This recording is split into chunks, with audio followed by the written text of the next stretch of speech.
Oke teman-teman, sesuai judul video yaitu kali ini saya ingin memberi informasi mengenai cara memilih pipa yang baik dan benar. Ngomong-ngomong masalah pipa AC, ini bisa jadi hal yang cukup krusial teman-teman ya. Jadi ketika kalian mau beli AC, pastikan pipa itu harus yang bagus dan sempurna. Terutama masalah ketebalannya teman-teman. Pada pipa AC seperti kalau boleh saya ibaratkan itu kayak pembuluh darah pada manusia teman-teman. Berfungsi untuk mengalirkan darah yang menjadi nyawa bagi manusia itu. Nah sedangkan pada AC, darah ini lebih ke mirip-mirip kayak freon teman-teman. Zat yang berfungsi mendinginkan sebuah ruangan yang mana zat tersebut akan dialirkan melalui pipa AC-nya. Kalau pipa AC-nya kurang tebal, maka berisiko untuk terjadi kebocoran pada pipa tersebut. Nah, ketika pipanya bocor, freonnya akan terbuang, teman-teman. Yang awalnya terjadi adalah AC mulai tidak dingin, lalu jika kebocoran terus-menerus, maka bisa terjadi timbul bunga es, dan sampai freonnya habis, teman-teman. Nah, kalau misalkan kita telah lebih lanjut, kenapa pipa yang tipis lebih berisiko bocor? Ada dua penyebab utama kebocoran pada instalasi teman-teman. Yang pertama adalah flaring pipa yang retak. Flaring itu ini teman-teman, yang di bagian sini. Ini di bagian sini. Flaring itu proses penyambungan pipa di indoor dan outdoor. Ibaratnya kayak apa ya, sendinya gitu ya, menghubungkan kedua tulang. Jika flaringnya retak, maka sambungan itu akan gagal, terjadi rongga yang membuat freon bisa bocor. Kenapa di flaring bisa retak? Karena pipanya terlalu tipis teman-teman. Penyebab kedua terjadi karena adanya pembekokan pipa saat menemui jalur yang berliku melewati rintangan kayak gini. Ini ditekuk gitu ya. Kalau pipanya tipis, sekali tekuk bisa patah teman-teman, bisa penyok, bahkan ya bisa bikin freonnya jadi cepat hilang ya. Maka dari itu saran saya, kalau dari saya pribadi, ketika kalian beli AC yang bagus ya kan, misalkan kayak merek AC yang bagus, Daikin inverter ya kan, ya harganya sampai jutaan gitu, kayak 10 juta. Kemarin ada yang Daikin Urusara itu sampai 29 juta teman-teman, harganya wow banget. Tapi kalau pemasangan atau pemilihan pipanya itu nggak bener, ya percuma teman-teman, freonnya habis, hilang, ya nggak dingin juga. Maka dari itu saran saya untuk ketebalan pipa itu minimal 0,6 mm teman-teman. 0,6 mm. Kalian bisa milih merek-merek yang banyak beredar di pasaran ya, tentunya yang asli teman-teman. Kalau AC saya ini pakainya Hoda teman-teman. Saya pakai merek Hoda. Jadi ketika saya beli AC ini waktu itu dapat merek pipa AC-nya, kalau nggak salah mereknya apa ya, Mandiri ya, tebalnya 0,4 mm. Saya nggak pakai saya nggak pakai pipa tersebut teman-teman.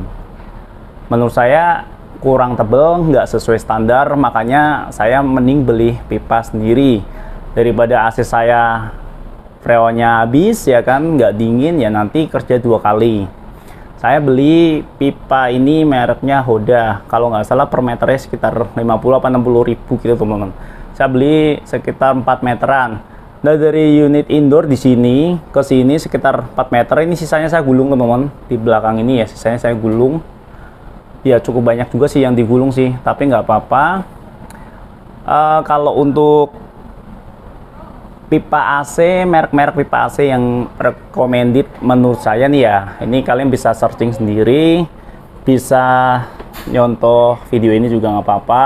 Yang pertama kalian bisa merek Hoda teman-teman ya, Hoda ya, jangan yang HD. Kadang Hoda itu ada yang palsu teman-teman, maksudnya kayak imitasinya gitulah ya, kayak merek aki misalkan GS itu juga banyak kayak pemalsuannya gitu teman-teman. Bukan pemalsuan ya, yang niru-niru gitulah, kayak ya kayak gitu gitulah. Jadi salah satunya Hoda ya, Hoda bagus. Berikutnya pipa Arctic. Arctic juga bagus teman-teman. Berikutnya kalian bisa pakai pipa Tateyama. Lalu selain Tateyama kalian bisa pakai pipa apalagi ya, Daikin, Kembla, Mueller ya kan, terus Panasonic dan lain sebagainya. Pokoknya kalau untuk pipa minimal ketebalannya itu 0,6 mm. Lebih dari itu ya lebih bagus, lebih tebal lebih bagus. Biasanya semakin tebal harganya akan semakin mahal teman-teman. Biasanya sih seperti itu. Nah, setelah pemilihan pipa yang bagus, pemasangan atau instalasi pipa juga harus bagus teman-teman. Tadi ya saya yang sebut ini ya, flaring. Flaring itu di sini nih, sambungan ini. Jadi flaring itu prosesnya ya, proses penyambungan nih ini teman-teman. Pipa ini jadi dimasukin ke lubang outdoornya. Ketika proses flaringnya nggak bener atau terjadi retak atau pecah ya percuma teman-teman, percuma, nggak akan dingin, bisa bocor malah freonnya ya kan. Dan setelah plug dipasang udah bener, flaring udah bener ya, langkah terakhir itu kalian bisa vakum AC tersebut sebelum freonnya dilepaskan teman-teman.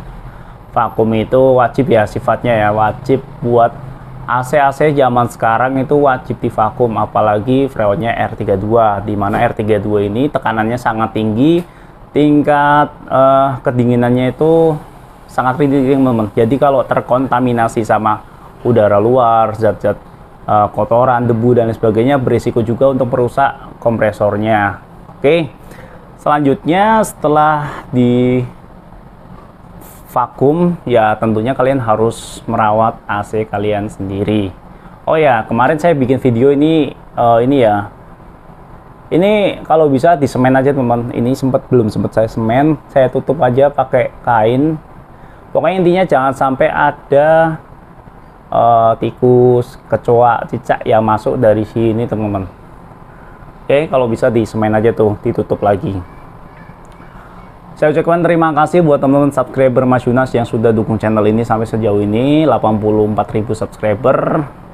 Kalau kalian ingin tanya-tanya seputar AC, silahkan kalian bisa join grup Telegram saya. Linknya ada di bawah deskripsi video ini teman-teman. Kalau kalian ingin beli pipa AC, kalian bisa klik aja. Saya sudah pilihkan beberapa pipa AC yang recommended di kolom deskripsi video ini. Terima kasih, cukup sekian. Wassalamualaikum warahmatullahi wabarakatuh. See you next video. Bye-bye.